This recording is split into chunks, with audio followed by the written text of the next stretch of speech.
countries that we've killed or wounded or made homeless. Mm-hmm. And it's an ongoing sore. It's not your sore from the USS Liberty. It's not my sore from Vietnam. Both of us have those. Both of us care about it. But this is an ongoing, this is an open wound.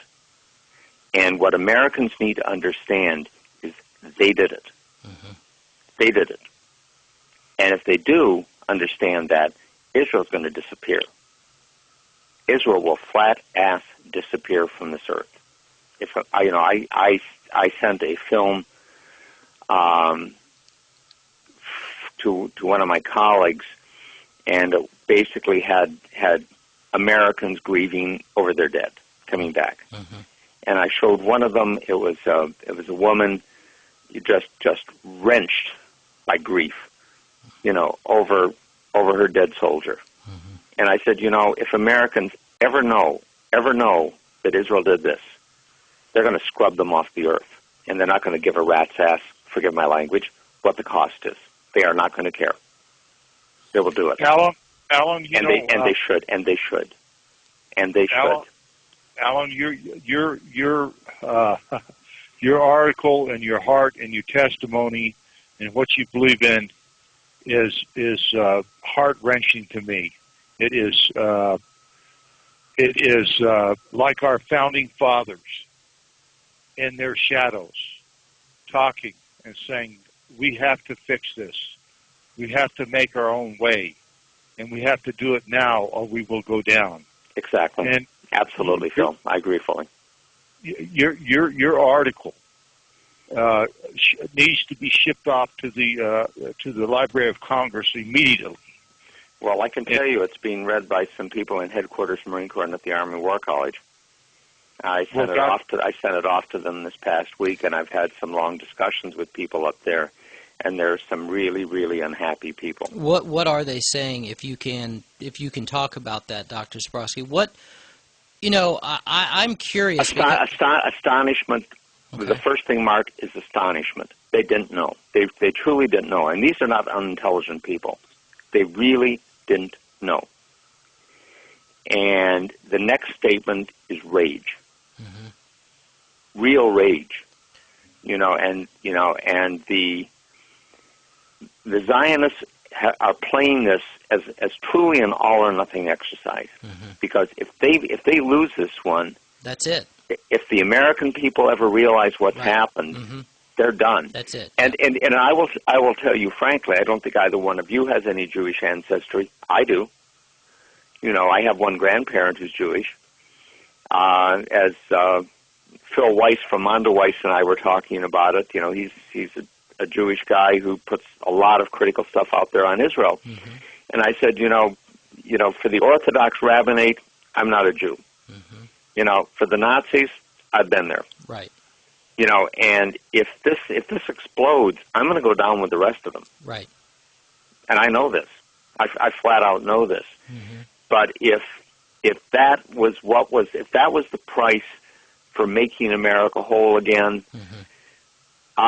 When I took my oath 51 years ago to the United States Marine Corps, no one promised us life.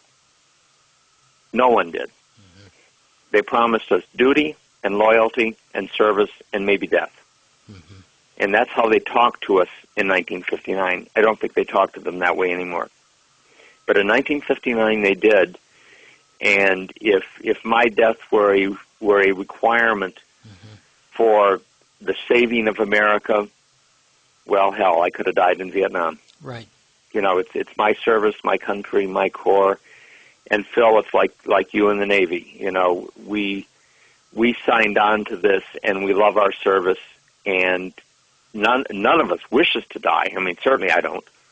I don't think either one of you guys do. But if that's the price, then that's the price I paid. I mean that. Alan, when you're talking about Marines, I have the utmost respect, and I know your duty to country, and when the torpedo hit our ship, and I opened up the scuttle, guess who I pulled out of there? a United States Marine named Bryce Lockwood, and he was holding on to another sailor and saved his life, and he received a Silver Star. And God bless him for that. And I understand wholeheartedly what's in your heart, because I have it in my heart. I didn't learn it by becoming a sailor as such, but I learned it through the grace of God for saving our ship. I learned it through scholars like you. I've learned it through good friends like Mark Lynn and my shipmates, and I've learned it through actions of Israel. And when you struck me very, very hard just a second ago when you talked about 911, you're very willing to say that, yeah, they did it, 911. Yes, they did. And you know, my heart broke, and I saw that plane, the last one, go into the tower. And to see that, I mean, I know it's in your heart, and Mark's, and everybody else's, to see your fellow Americans being slaughtered and murdered just as they did the USS Liberty. Alan, it is something that if we don't talk about it, if we don't tell people about it, I believe God wants us to. I believe God wants us to, and if we don't, shame on us. Well, it's not just that. I agree very much on that side, and I'll tell you, if you know, I have a dream, as Martin Luther King Jr. once said, you know, and my dream is that the 5th and 6th U.S. fleets take Israel and cream it. Well, you know what?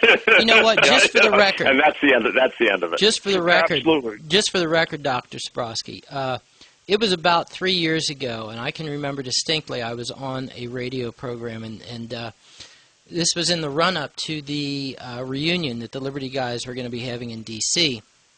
And I made a prediction on the air that I believed with all my heart at the time, and I believe with all my heart now.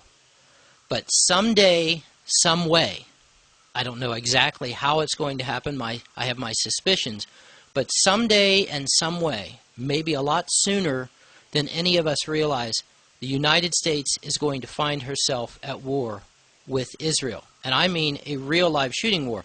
Now, technically speaking, we are at war with her because she is at war with us. She is out to destroy us. We just haven't figured it out yet. My personal prediction is that probably, again, sooner than any of us realize or would like to envision, Israel is going to pull off another 9/11. She's going to pull off another USS Liberty. Obviously, some pretty powerful people in some pretty prominent places, such as Chairman of the Joint Chiefs of Staff Mike Mullen, believe that this is a possibility because he cut short a trip that he had made to Europe a few years ago to hastily fly to Israel to meet with his counterpart and warn him in no uncertain terms how important it was that there not be another USS Liberty Part 2. So, and as far as what you two fellows were just talking about, that we need to talk about this, I'm going to offer another theory here for discussion. We would already have had that 9/11 Part 2 or that USS Liberty Part 2. That would already have been a fait accompli were it not for the fact that a growing number of people have been talking about this problem now for the last, since 9/11. I think that Israel has been watching all of this and has been saying we need to kind of let things cool down a little bit for now. If we pull another one off, try to pull another one off right now, then that's it. We're going to blow our cover. So it's not only a matter of blowing our cover. If Americans ever truly understand that, their history, you know, it'll be a bloody, brutal war, and they're gone. Mm-hmm. I mean, this is it's not even going to be a close contest. Well, and they know that, and what they understand, I think, as well, is that their leverage is on the political appointments. Mm-hmm. Their leverage is not in the uniformed services. There are lots. If you pick up the Army Times or the Navy Times or any of the journals of any of the services, you get a very different view than you get